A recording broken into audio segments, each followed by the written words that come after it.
In the golden era of hockey, when the game was as much about heart as it was about skill, emerged a player who would redefine what it meant to be a pure goal scorer. Mike Bossy, not the biggest man on the ice at 6 feet nothing and 185 pounds, but a giant in the art of putting pucks in the net. Picture this. It's 1977 and 15 teams have passed on a young shooter from Montreal. Their concern? His defensive game wasn't NHL caliber. The New York Islanders saw something different. They saw poetry in motion, a natural-born sniper who would make Madison Square Garden his canvas. What followed was nothing short of magnificent. In an era when enforcers ruled and scoring came at a premium, Bossy did the unthinkable. 573 goals in just 752 games. Let that sink in. That's not just scoring. That's artistry at its finest. Every time he touched the puck, fans held their breath, knowing they might witness something special. But this isn't just about numbers. This is about moments that defined an era. Like what you've seen so far? Drop a like and subscribe to join our hockey family, new legends, untold stories, and game-changing moments. Now let's dive back into the story of Mike Bossy. Take the 1981 season. Bossy becomes only the second player in NHL history to score 50 goals in 50 games, joining the legendary Maurice "Rocket" Richard. That's the kind of achievement that separates the great from the immortal. Together with Bryan Trottier and Clark Gillies, Bossy formed the Trio Grande, a line so dominant it struck fear into the hearts of opponents. 4 consecutive Stanley Cups from 1980 to 1983 followed, as the Islanders built a dynasty that would stand the test of time.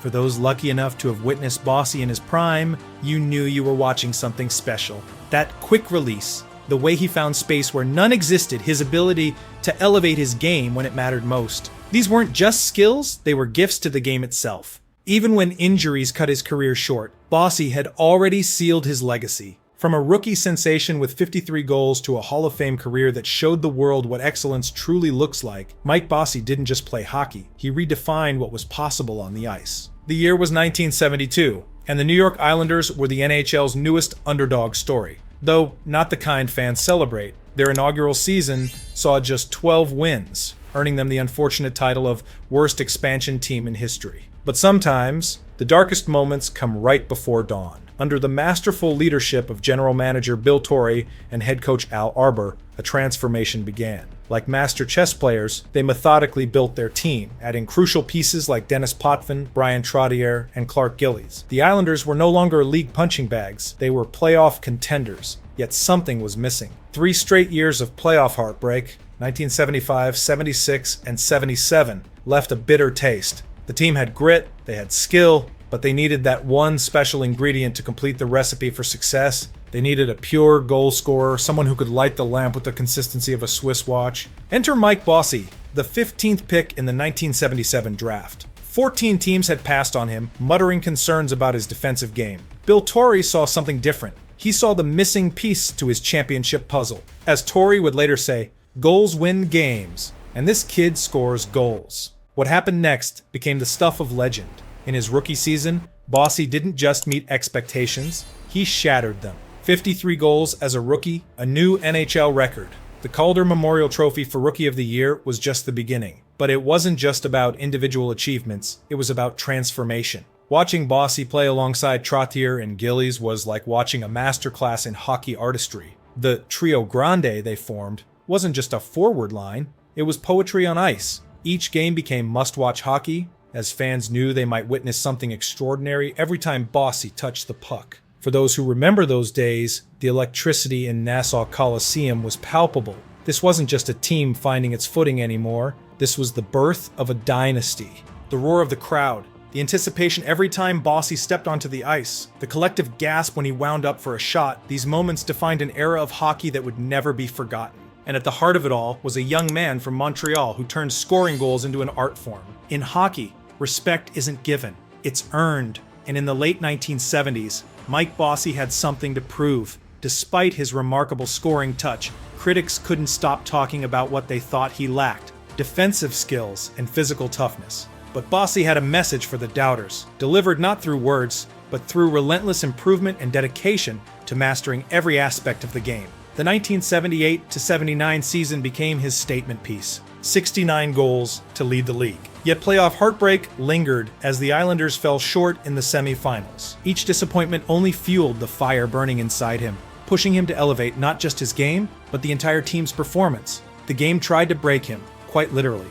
Opposition players targeted him night after night, attempting to neutralize his scoring prowess through bone-crushing hits. His back took the brunt of it, but Bossy refused to let pain define his game. In an era when enforcers ruled the ice, he chose a different path. Excellence through skill rather than intimidation. Then came the 1980s, and with them, magic. The Islanders transformed from contenders into conquerors, claiming 4 straight Stanley Cups from 1980 to 1983. During the 82 playoffs, Bossy's brilliance earned him the Conn Smythe Trophy as playoff MVP. Sweet vindication for those who questioned his ability to perform when it mattered most. But perhaps what truly set Bossy apart wasn't just his scoring touch. It was how he played the game. In an era known for its brutality, he became a beacon of sportsmanship. The Lady Byng Trophy, awarded for combining skill with gentlemanly conduct, found its way to his trophy case 3 times.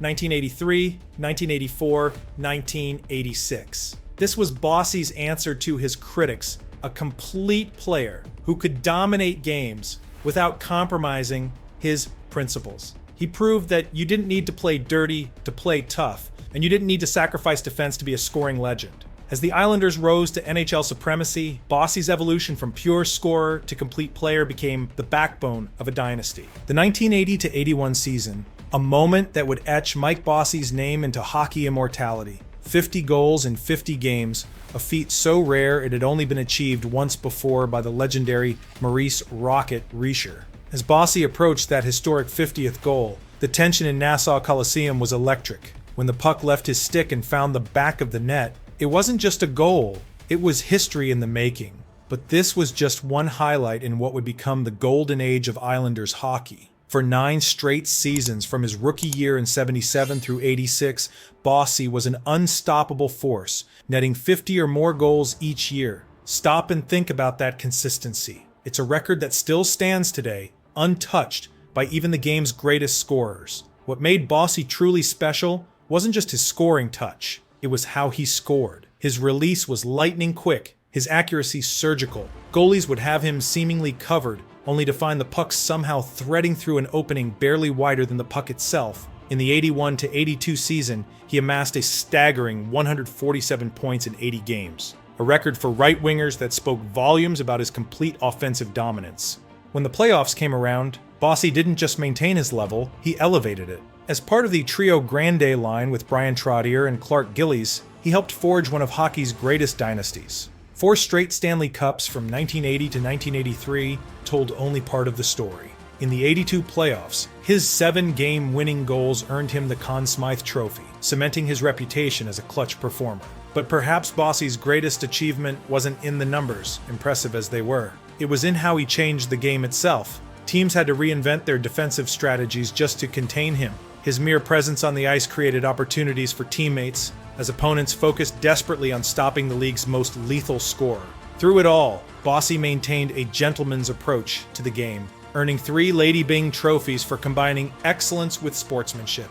In an era often defined by bruising physicality, Bossy showed that true greatness could come with grace. Even as his body began to betray him through recurring back injuries, Mike Bossy's brilliance never dimmed. His story wasn't just about talent, it was about sheer determination and an unwavering commitment to excellence that would define an era of hockey. Think back to 1977, when NHL teams passed on him in the draft, muttering concerns about his defensive game. How those doubts must have haunted them as they watched Bossy rack up 9 consecutive 50-goal seasons, a record that stands untouched nearly 4 decades later. But it wasn't just about personal glory. As the cornerstone of the Islanders dynasty, Bossy led his team to 4 straight Stanley Cups, turning doubters into believers and critics into admirers. Numbers tell part of the story: 573 goals in 752 games, a scoring rate that still leaves statisticians shaking their heads in disbelief. But Bossy's true legacy lives in the moments that statistics can't capture. The way he'd rise to the occasion in playoff battles, the artistry of his goals, the integrity he brought to every shift. Within the Trio Grande line, alongside Trottier and Gillies, Bossy wasn't just scoring goals, he was redefining what was possible on ice. Even as injuries forced an early end to his career, he had already written his name among hockey's immortals. Today, when fans talk about pure goal scorers, Bossy's name still echoes in arenas across North America. He didn't just play hockey, he mastered it, showing that true greatness comes not just from talent, but from the heart and soul you pour into the game. The punishing toll of chronic back injuries finally caught up with Mike Bossy in 1987.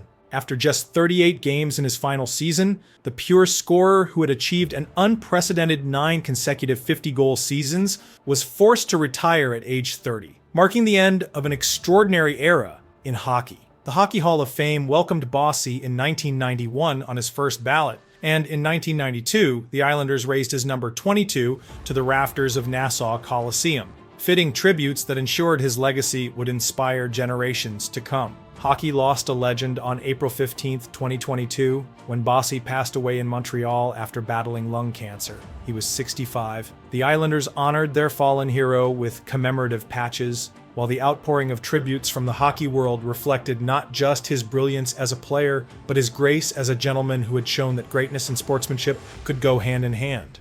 Subscribe and hit the like button for more legendary hockey stories. Comment below which moment of Mike Bossy's career inspired you the most. See you in the next one.